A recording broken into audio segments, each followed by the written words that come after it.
Qual a visão que você me falou, assim, é correlacionada com a visão de Deus? Qual que é a visão de Deus, assim, central? É essa do Criador. Isso. De que tudo foi criado com o propósito de ser eterno e perfeito. Essa é a visão e é o que a gente aprendeu. Entendeu?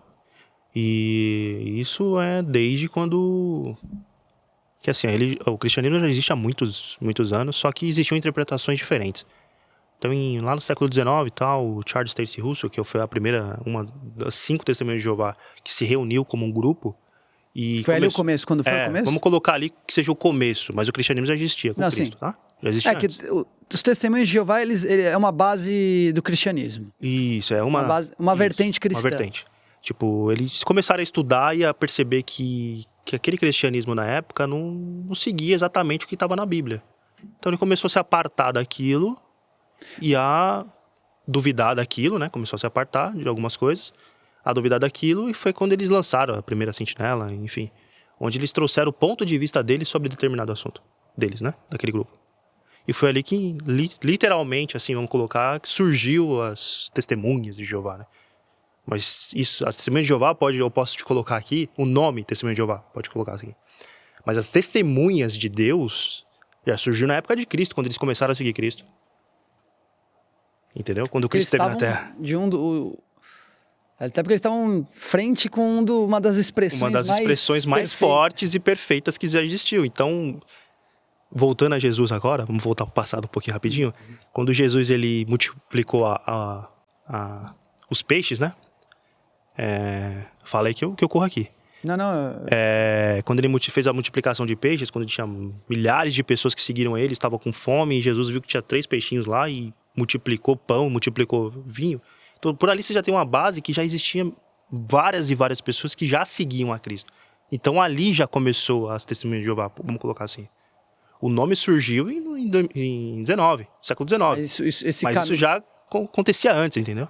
Esses testemunhos, eles estavam dentro dessas pessoas que seguiam Cristo. Isso, assim. Ser uma testemunha de Jeová é seguir Cristo, seguir a Deus, né? Você seguia aos dois, seguia eles. Claro que é o Pai primeiro, óbvio, mas seguia os dois. E aí, você falou assim, né? Eles começaram a ver que estava escrito errado ou que estavam interpretando de uma maneira que eles não concordavam? Uma maneira de que não concordava. Então, eu não sei te dizer exatamente o assunto que é, mas eram assuntos importantes que... É o famoso... Falo o que eu digo, mas não faz o que eu faço, entendeu? Tipo, é mais ou menos isso, entendeu? Faço o que eu digo, mas não faço o que eu faço. É isso. Tipo, eles não seguiam exatamente o que estava aqui. Então, ele se apartou e começou ali a entender a Bíblia, a pesquisar. E foi que... E se intensificou novamente, né? A testemunha de Jeová. E falando dessa interpretação que vocês fazem, o que difere, assim, né? Existe o cristianismo, se puder me explicar. Existiu o cristianismo, ele começou a se ramificar, né? Tem os testemunhos de Jeová, os evangélicos, os cristãos. Aonde isso começou a falar, opa, eu vejo isso de maneira diferente de você, opa, não, como que é essa interpretação por parte dos testemunhos de Jeová? Foi isso que eu falei, tipo, quando surgiu a primeira dúvida. Quando surge a primeira dúvida, quando você começa a questionar, aquilo que você achava que era certo já não é mais certo. Então, ao perceber que aquele cristianismo moderno que existia, talvez não fosse o correto a ser seguido. E foi aí que surgiu a segunda linha, né? Que seria a Testemunha de Jeová. Surgiu dali. Começou dali. E foi dali que eles começaram a estudar a Bíblia profundamente, entender o que Deus queria com a humanidade, queria conosco aqui na Terra. Né? E daí surgiu, e hoje somos isso. Mais de 8 milhões. Existe algum ponto central que causou essa separação, podemos dizer assim, Talvez a dúvida, não sei. Mas a dúvida com relação ao quê? O que era pregado antigamente, né? Talvez comemorações que talvez sejam pagãs e o cristianismo fazia. Entendi. Entendeu? Pode ser que você tenha surgido por isso. Num sentido filosófico, tem alguma coisa que você fala assim, cara, eu acredito, sim, pode ser você ou o próprio... Eu acredito que seja isso. Tipo, percebeu que não ia na linha de raciocínio correta, o que a Bíblia dizia, então preferiu, vou seguir meu caminho a partir daqui. É isso. É um acordo. Vamos colocar assim, eu sei que não é, tá? Não é.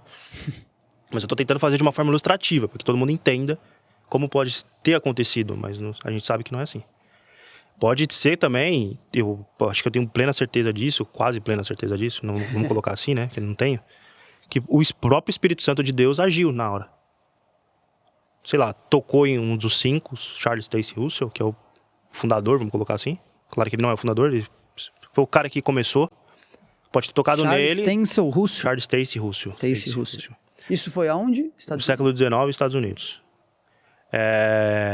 Então, pode ser que através do Espírito Santo, Deus chegou e falou com ele, ó, cara, começa a duvidar disso aqui. Pode ser. Entendeu? Deus pode ter usado a força ativa dele. Porque assim, Deus tem um propósito em tudo. E ele usa pessoas para os seus propósitos. Como Jesus já tinha se sacrificado, ele precisava dar continuidade ao plano dele. Entendeu? Jesus foi até aqui, morreu, tal, beleza, deu a esperança. Só que eu preciso voltar ao que era antes, que era o paraíso. Então a gente precisa continuar esse plano aqui. Então, nesse momento foi que Deus falou, não, vamos começar agora. E é isso. Me traz a reflexão ali, me diz se eu estou errado. Quando assim, vamos dizer, entrando por essa ótica de que Deus chegou lá nesses 5 testemunhas e falou, poxa, provavelmente, pode ser que isso não esteja certo, né? Mas assim, levando em consideração que Deus ama tudo e a todos, ele também ama os outros, né? Então ele trouxe uma ideia do tipo assim, vamos... É o separar para unir, né? Tipo assim, tendo diferentes pontos de vista, diferentes interpretações, podemos ir mais profundamente nos ensinamentos desse Criador. Sim, Deus não odeia ninguém. Ele ama todos igualmente. Só que o que ele odeia é o pecado. Tipo assim, é você, sabe, seguir algumas coisas que estão erradas e continuar naquilo. Não se questionar sobre aquele assunto. Então, quando teve o autoquestionamento, quando foi aquele grupo de 5 pessoas, foi ali que começou tudo, entendeu? Não significava que ele odiava o restante, os outros milhões de pessoas. Não, longe disso. Jamais. Queria trazer Ele só queria trazer uma ótica sobre o assunto. Uma outra ótica sobre o assunto. Provavelmente, trazer uma outra ótica sobre o assunto. Sobre aquele assunto, sobre os assuntos do dia. Sei lá, enfim, vamos colocar assim, assuntos do dia. Ele quer trazer essa ótica daqui, entendeu? Interessante. E é assim, aí surge a ideia dos 2 caminhos, na minha visão. Surge a ideia dos 2 caminhos. Por quê? A grande massa, ou a maioria das pessoas, vai pelo caminho que é largo. E esse grupo largo, tipo... ia pelo estreito, que é seguir exatamente o que está na Bíblia. A Testemunha de Jeová, ela segue exatamente o que está na Bíblia.